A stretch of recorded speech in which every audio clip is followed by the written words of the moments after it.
base is divided 4 sections. The video of the cavity dissection is shown. Now the endoscope is introduced into the extradural space of the anterior skull base. The sphenoid ridge is identified, and the anterior crinoid process and the optic nerves are visible medially.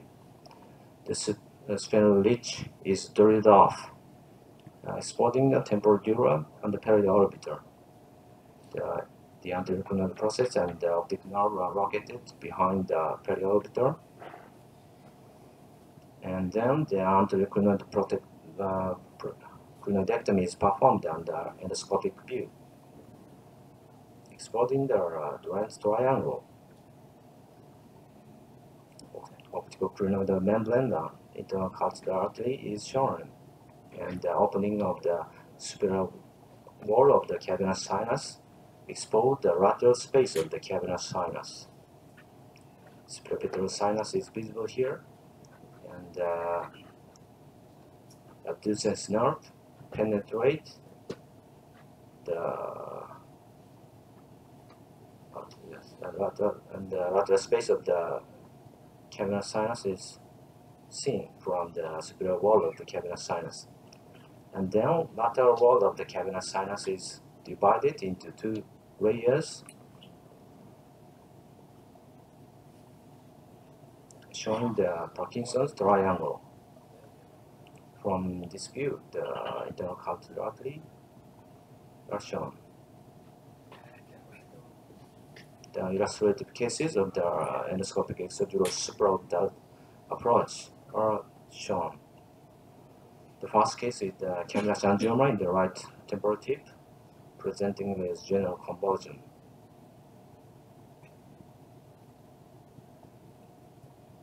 For this case, the endoscopic extradural supraorbital approach was performed.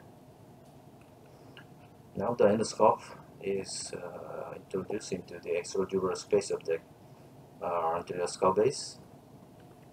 The sphenoid ridge is identified, and the sphenoid ridge is drilled off, exposing the temporal dura. Temporal dura is incised and opened, showing the temporal tip. The small corticotomy is made, and the tumor is identified here. And the border between the tumor and the normal brain structure is well visible under endoscopic view. Then the total removal of the tumor is achieved. The dura is crossed, and this is the final view.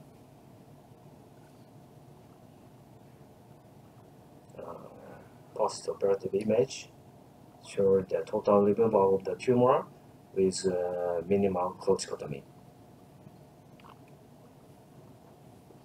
The next case is the aggressive non-functioning pituitary adenoma. The MIVA index of the was 5% in pathological diagnosis. On the MR image, the tumor still remains in the cavernous sinus. It protruded to the middle skull base. To reduce the tumor volume, to enhance the effect of the radiotherapy, the endoscopic extradural supraorbital approach was performed. Now the sphenoid ridge is identified and drilled off,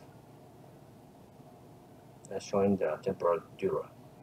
And the anterior process is here. Anterior crinoidectomy is performed easily because of the invasion of the tumor. The superior fissure is opened, and exposing the temporal and frontal and the dura and the minimal band and the Duran's triangle. Duran's triangle is opened, exposing the tumor, and the tumor is removed from the superior wall of the cavernous sinus and also from the lateral wall of the cavernous sinus using the anteromedial triangle. Postoperatively, the tumor was partially removed. Then we have the endoscopic extradural subtemporal approach. The subtemporal keyhole is made just above the zygomatic root. The section is divided into 3 sections. The video of the capital dissection is shown. The endoscope is introduced into the extradural space of the middle skull base, and now the middle meningeal artery is incised, and GSPM is identified. This is the lateral wall of the cavernous sinus, and also the bone around the V3 is drilled off, exposing the infratemporal fossa. The pterygoid muscle in the infratemporal fossa are removed, showing the maxillary artery and the pterygopalatine fossa. The opening of the sphenosinus from view visualize the median nerve. The Eustachian tube is also identified. And then the Kawase triangle is visible and the anterior petrosectomy is performed.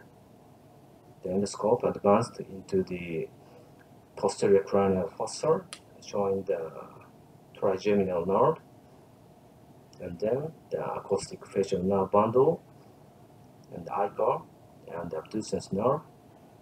Furthermore, lower cranial nerves are visible. The endoscope advanced anterior to the pons, exposing the vagal artery, SCA, and oculomotor nerve. The illustrated case of the endoscopic extradural subtemporal approach is shown.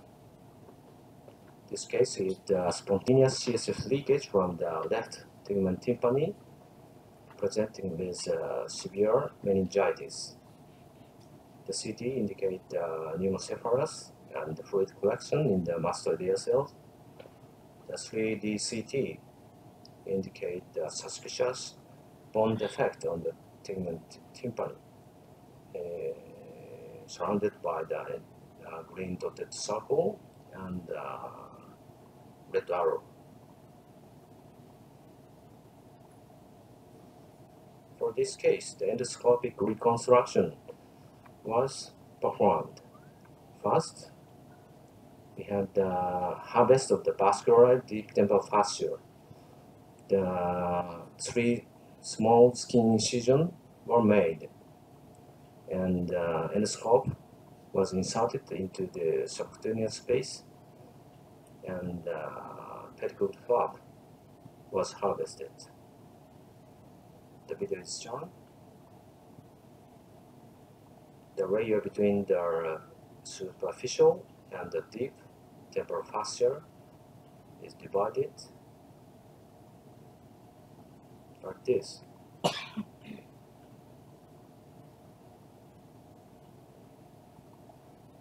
And then the deep temporal fascia was also elevated from the temporal muscle, and then the deep temporal fascia was incised to create the pedicle deep temporal fascia flap.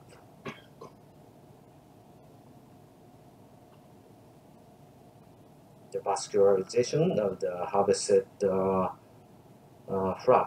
was confirmed under ICG.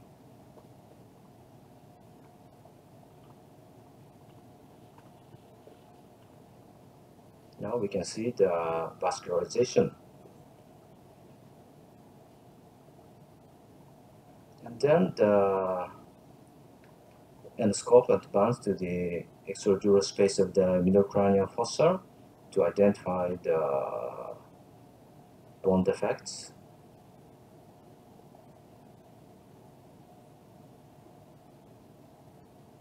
Here is the extradural space of the middle cranial fossa. And first, we found a bone defect indicated by red arrow on CT here. And then here is the suspicious bone defect encircled by green dotted circle.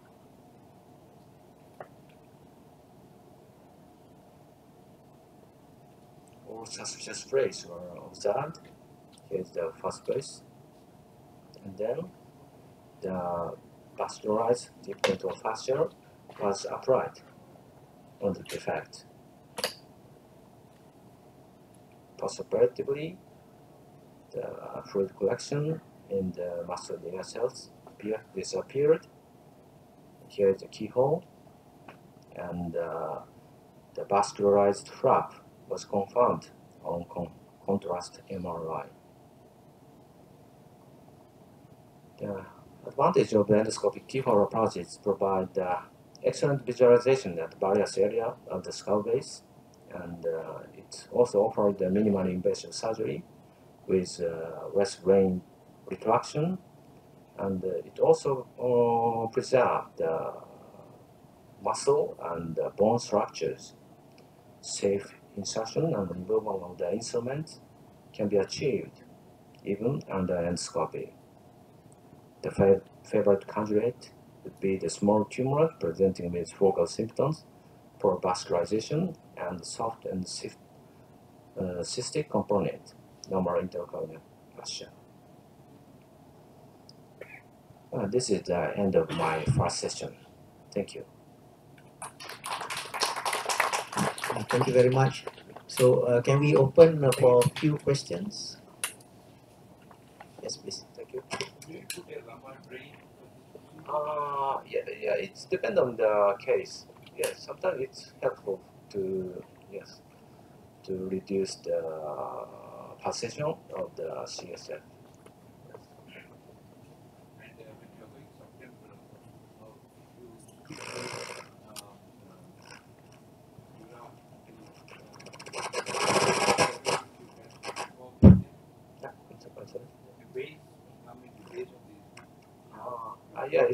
Yeah, it's sometimes problem, but the use of a hemostatic agent, it's helpful.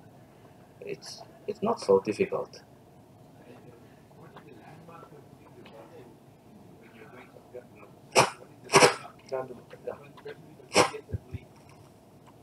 The landmark would be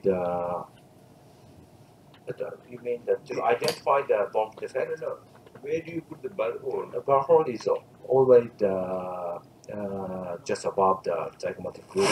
Always. Always. For me, yes. For the subtemporal. Yes. Do you use navigation system? Do you use navigation for neuronavigation for this? Yes, of course, it's helpful for everything. You're using it for every case? Yes. So how do you detect the duration? Sometimes the retraction is needed, but as you said, the lumbar durinite is also helpful. Yes. So how many cases you have done so far? Not so many. I don't know, around 20. Any problem where you have to convert fortunately, to the open surgery? I don't have any problem. Fortunately, yes. You had an opportunity where you have to change to the open? No, nothing. No, all 20 yes. Yeah, very, I would say fantastic work to do this kind of surgery with a very narrow space. So, do you fix the endoscope or you are using it as a freehand? I use both techniques. The first stage of those kind of the surgery, I use the freehand technique, and then if the fine manipulation is needed, I use the holder with by manual technique. I don't use microscope. Yes. Well, in one of your slides, in non-functioning adenoma with cavernous sinus invasion, So you show beautifully from supraorbital, but how do you address the intracellular component? Can you get through it because there is quite significant residual? There was no cellular region. It's a supracellular. Okay. Endoscopic keyhole surgery to the posterior skull base and pineal region. Thank you again. The second talk is endoscopic keyhole surgery to the posterior skull base and the pineal region.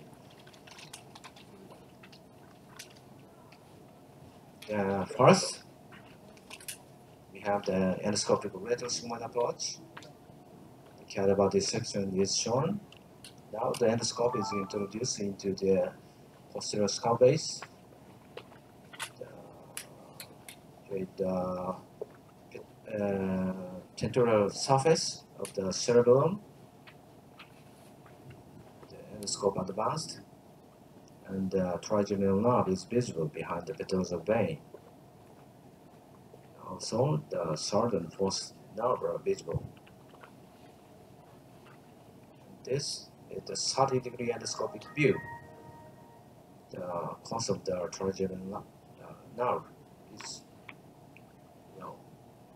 here's the acoustic facial nerve bundle and trigeminal nerve and the pituitary nerve with the petrosal surface of the cerebellum. And also use of 30-degree endoscope allowed the observation of the Necker cave. The illustrated cases of the endoscopic retrosigmoid approach are shown. The first case is the left trigeminal neuralgia. The SCA was offending artery on MRI image. The endoscope advanced the temporal surface of the cerebellum. The arachnoid membrane of the ambient system was incised and opened.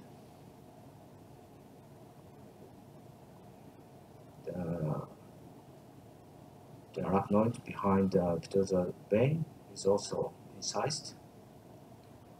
And 30-degree endoscope was inserted. The trigeminal nerve was compressed by the SCA. So the caudal branch of the SCA was lifted with care to preserve the perforators and fixed at the tentorium with Teflon string. The decompression was confirmed with preservation of the perforators. The further explanation explored the fourth nerve medullary. This is the transpositioned artery and petrosal vein and internal acoustic meters. This is final view. And then the next case is right trigeminal neuralgia. 2-cm keyhole was made, and in this case I used a variable view rigid endoscope. This endoscope is called the endochameleon and also allowed to change the angle of the endoscope.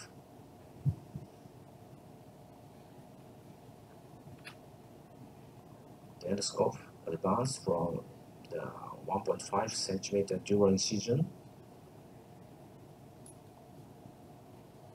and trigeminal nerve is visible. Here, this is the endochameleon. The indentation is confirmed. Also, the caudal branch of the SCA is transposed and fixed.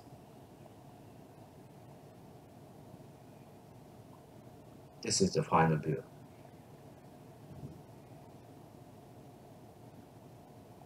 The next case is the left hemifacial spasm.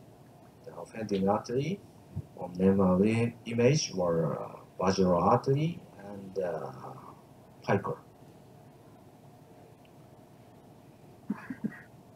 After making the retrosigmoid keyhole, the endoscope advanced the surface of the cerebellum. Now the arachnoid is sharply incised.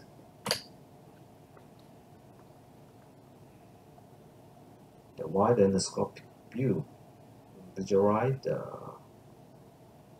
lower cranial nerves in the posterior fossa.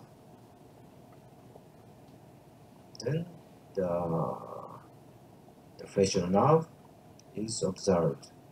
It was compressed by the pica and the basilar artery. The indentation was here. The basilar artery was first moved with Teflon project, and then the Teflon sling passed under the loop of pica. One side of the Teflon sling was fixed at the petrosal dura with fibrine glue. The other side was also lifted with preservation of the perforators and also fixed with fibrine glue. And the decompression was confirmed. This is final view. The next case is also left facial spasm. The basilar artery and in this case ica were offending artery.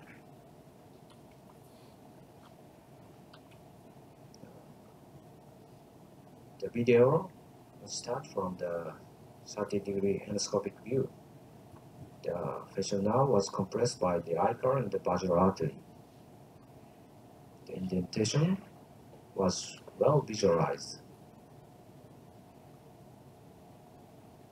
In the same fashion, the basilar artery was transposed with Teflon project, and the ica was lifted with Teflon sling. This is the final view.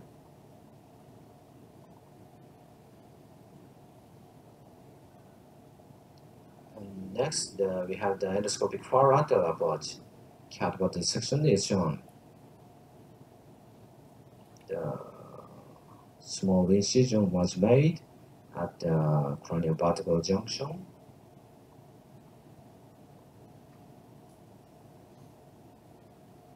Now we have we can see the suboccipital triangle, and they are removed. This is the occipital bone, the C1. The spinal dura from a magnum and basilar artery, vertebral artery, occipital condyle, internal jugular vein, and the jugular process are visible. This is the corridor.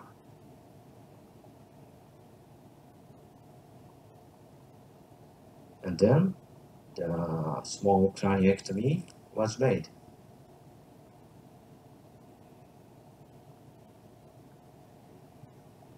Showing the sigmoid sinus and the posterior fossa dura and the occipital condyle.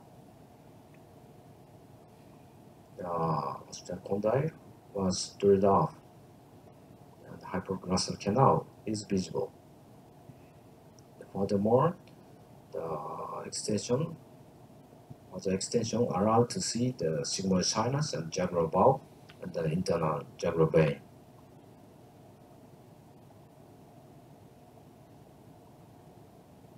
And then the endoscope started to explore the intradural space from the around from a magnum, the medulla, tonsil, and nodular. Foramen majandi is visible, and then the endoscope advanced around the cerebromedullary fissure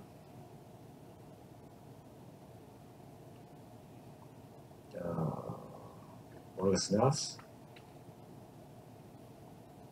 and picar and hypoglossal nerve are identified.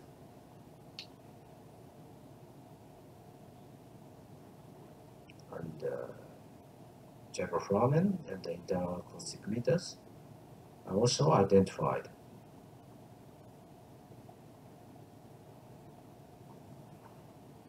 The opening of the cerebral medullary fissure allowed to observe the fourth ventricle from this corridor.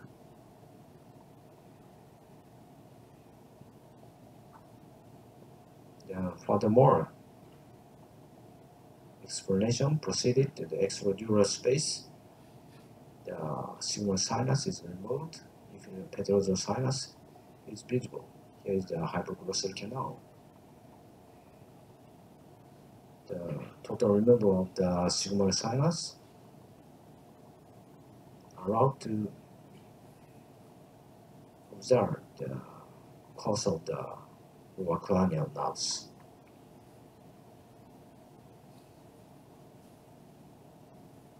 And next is the endoscopic keyhole approach to the pineal region. This is the endoscopic infratentorial supracerebral approach to the pineal region. The specimen was fixed in sitting position, and then scope advanced the midline.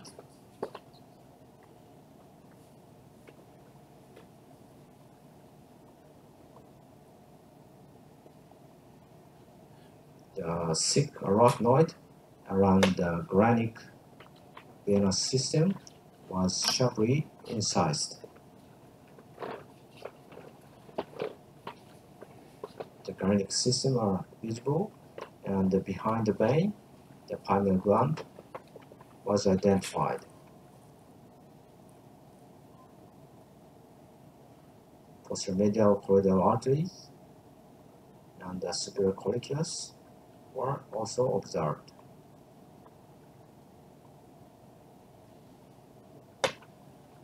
The representative cases is enhanced the tumor near the pineal region, presented with acute non-communicating hydrocephalus.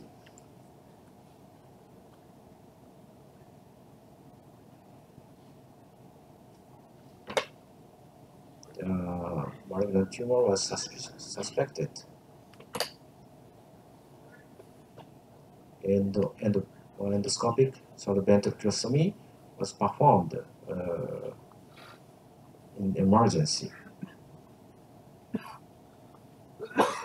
After that, the endoscopic of midline lateral infratentorial supracerebral approach was performed. The trajectory of this approach was indicated in red arrows. The patient was placed in park bench position with 30-degree head elevation. Now the tumor was identified between the tentorial edge and the cerebral hemisphere. Tumor was debulked with QSOR. The bleeding was easily coagulated by fine bipolar forceps.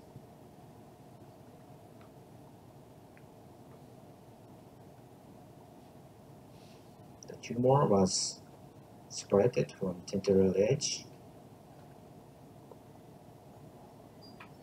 and the tumor extending to the supratentorial space was removed with 30-degree endoscopic view. And also, tumor was separated from the contralateral tectal plate. But tumor was strongly adhered to the tectal plate, ipsilateral tectal plate.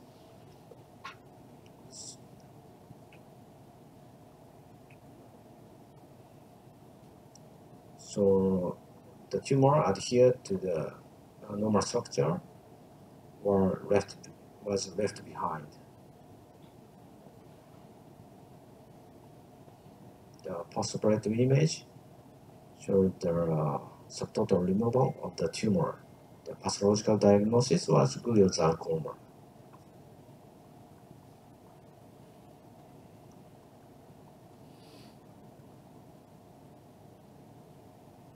This is the end of my presentation. I think the endoscopic neurosurgery could offer an alternative to conventional approaches.